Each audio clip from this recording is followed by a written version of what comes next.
அதிகாரம் 10. கலப்பு திருமணத்தை நிறுத்த திட்டம்.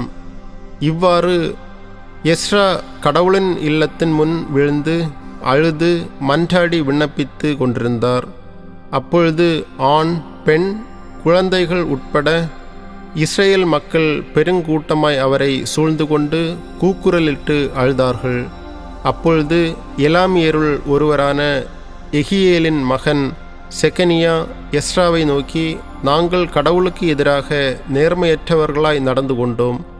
ஏனெனில் இந்நாட்டின் மக்களான வேற்றின பெண்களை மணந்தோம். ஆயினும் இஸ்ரேலுக்கு இன்னும் நம்பிக்கை உள்ளது. ஆகவே என் தலைவரின் அறிவுரைக்கும் கடவுளின் கட்டளைகளுக்கு அஞ்சி நடப்போரின் விருப்பத்திற்கும் ஏற்ப அப்பெண்கள் அனைவரையும் அவர்களுடைய பிள்ளைகளையும் அகற்றிவிடுவோம் என்று நம் கடவுளோடு உடன்படிக்கை செய்வோம். திருச்சட்டத்திற்கு ஏற்ப இது செய்யப்படட்டும். எழுந்திரும், இது கடமை. நாங்கள் உம்மோடு இருக்கின்றோம். இதை மன உறுதியுடன் செய்யும் என்றார். எஸ்ரா எழுந்து குருக்களின் தலைவர்களையும் லேவியர்களையும் எல்லா இஸ்ரேல் மக்களையும் இவ்வாறு வாக்குறுதி அளிக்கச் செய்தார். அவர்களும் அவ்வாறே செய்தார்கள். பின்பு எஸ்ரா கடவுளது இல்லத்தின் முகப்பினின்று எழுந்து எலியாசிபின் மகனான யோகனானின் அறையினுள் சென்றார். அங்கே உண்ணாமலும் குடியாமலும் இருந்தார். ஏனெனில் சிறையிருப்பிலிருந்து வந்தவர்களது பற்றுறுதியின்மையின் பொருட்டு புலம்பி அழுது கொண்டிருந்தார். சிறையிருப்பிலிருந்து வந்திருந்த மக்கள் அனைவரும் எருசலேமில் கூட வேண்டுமென்றும் அவர்களுள் யாரேனும் 3 நாட்களுக்குள் வராமல் இருந்தால் மக்கள் தலைவர்கள் பெரியோர் ஆகியோரின் அறிவுரைப்படி அவர்களுடைய உடைமைகள் பறிமுதல் செய்யப்பட வேண்டுமென்றும் சிறையிருப்பிலிருந்து வந்தவர்களின் கூட்டத்திலிருந்து அவர்கள் விலக்கி வைக்கப்பட வேண்டும் என்றும் யூதாவிலும் எருசலேமிலும் அறிவிக்கப்பட்டது. எனவே யூதா பென்யமின் குலத்தார் அனைவரும் எருசலேமில் 3 நாட்களுக்குள், அதாவது 9ஆம் மாதம் 20ஆம் நாளன்று ஒன்று கூட்டப்பட்டனர். மக்கள் அனைவரும் மேற்குறிப்பிட்டதன் காரணமாகவும் மழையின் காரணமாகவும் கடவுளது இல்லத்தின் வளாகத்தில் நடுங்கிக் கொண்டு உட்கார்ந்திருந்தனர். அப்பொழுது குரு எஸ்ரா எழுந்து அவர்களை பார்த்து கூறியது, நீங்கள் வேற்றின பெண்களை மணந்ததால் பற்றுறுதியற்றவர்களாகி இஸ்ரேலின் பாவத்தை பெருக செய்துள்ளீர்கள். எனவே இப்பொழுது உங்கள் மூதாதையரின் கடவுளாகிய ஆண்டவரின் திருமுன் மன்றாடுங்கள். அவர் திருவுளப்படி நடங்கள். இந்நாட்டில் வாழும் மக்களிடமிருந்தும் வேற்றின பெண்களிடமிருந்தும் விலகியிருங்கள். அப்பொழுது குழுமியிருந்த அனைவரும் உரத்த குரலில், நீர் சொல்வதே சரி, உமது வார்த்தையின்படியே நடக்கட்டும். ஆயினும் இதனை ஓரிரு நாட்களில் செய்ய இயலாது. ஏனெனில் மக்கள் மிகுதியாக உள்ளனர். இது மாரிக்காலமாக இருப்பதால் வெளியே நிற்க முடியவில்லை. மேலும் இக்காரியத்தில் நாங்கள் செய்த பாவமோ மிக பெரிது. எனவே எல்லா மக்களின் சார்பிலும் தலைவர்கள் நம்மோடு தங்கியிருக்கட்டும். நம் நகர்களில் வாழும் வேற்றின பெண்களை மணந்தவர்கள் அனைவரும் குறித்த காலத்தில் விசாரணைக்கு வரட்டும். அவர்களோடு ஒவ்வொரு நகரத்தின் பெரியோர்களும் அதன் நீதிபதிகளும் வரட்டும். இப்பாவத்தின் காரணமாக மூண்ட நம் கடவுளின் கோபக்கனல் நம்மை விட்டு விலகும் வரை விசாரணை நடக்கட்டும் என்றனர். அசாயேலின் மகனான யோனத்தானும் திக்வாவின் மகனான யாகிசியாவுமே இதை எதிர்த்து நின்றனர். மெசுல்லாமும் லேவியரான சபத்தாயும் அவர்களுக்கு உடந்தையாக இருந்தனர். சிறையிருப்பிலிருந்து திரும்பி வந்திருந்தோர் அவ்வாறே செய்தனர்.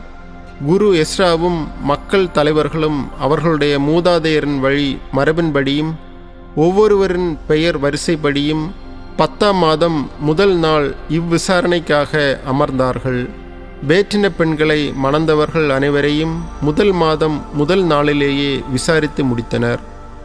வேற்றின பெண்களை மணந்தோர் குருக்களின் மரபில் வேற்றின பெண்களை மணந்தவர்களாக கண்டுபிடிக்கப்பட்டவர்கள் யோசதாக்கின் மகனான இயேசுவா மற்றும் அவருடைய சகோதரரின் வழிமரபில் மாசேயா, எலியேசர், யாரிபு, கெதலியா ஆகியோர்.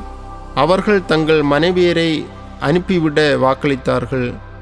தங்கள் குற்ற நீக்க பலியாக ஒரு கிடாயை செலுத்தினார்கள். இம்மேரின் வழிமரபில் அனானி, செபதியா ஆகியோர். ஆரிமின் வழிமரபில் மாசேயா, எலியா, செமாயா, எகியேல், உசியா ஆகியோர். பஸ்கூரின் வழிமரபில் எலியோனாய், மாசேயா, இஸ்மயேல், நத்தனியேல், யோசபாது, எலாசா ஆகியோர்.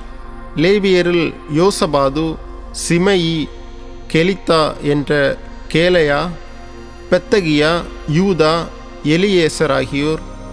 பாடகரில் எலியாசிபு, வாயிற்காவலரில் சல்லூம், தேலம், ஊரி ஆகியோர்.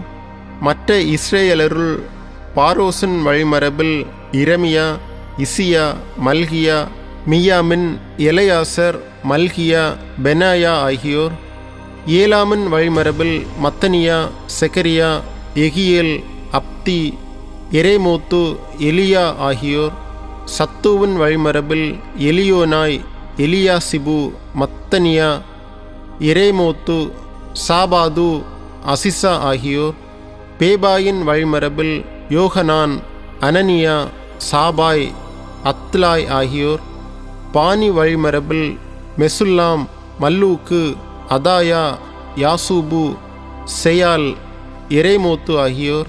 பாகத்து மோவாவின் வழிமரபில் அத்னா, கெலால், பெனாயா, மாசேயா, மத்தனியா, பெசலேல், பின்னூய், மனாசே ஆகியோர். ஆரிமின் வழிமரபில் எலியேசர், இசியா, மல்கியா, செமாயா, சிமியோன், பென்யமின், மல்லூக்கு, செமரியா ஆகியோர். அசூமின் வழிமரபில் மத்தனாய், மத்தாத்தா, சாபாது, எலிப்பலேற்று, எரேமாய், மனாசே, சிமயி ஆகியோர். பானியின் வழிமரபில் மாகதாய், அம்ராம், ஊவேல், பெனாயா, பேதையா, கெலூஹி, பானியா, மெரேமோத்து, எலியாசிபு, மத்தனியா, மத்தனாய், இயாசு ஆகியோர். பின்னுயின் வழிமரபில் சிமயி, செலேமியா, நாத்தான், அதாயா, மாக்னதபாய், சசாய், சாராய், அசரியேல், செலேமியா, செமரியா, சல்லூம், அமரியா, யோசேப்பு ஆகியோர். நெபோவின் வழிமரபில் எயியேல், மத்தித்தியா, சாபாது, செபினா, யாதாய், யோவேல், பெனாயா ஆகியோர். வேற்றின பெண்களை மணந்திருந்த இவர்கள் அனைவரும் அப்பெண்களையும் அவர்களிடமிருந்து பிறந்த பிள்ளைகளையும் விலக்கிவிட்டார்கள்.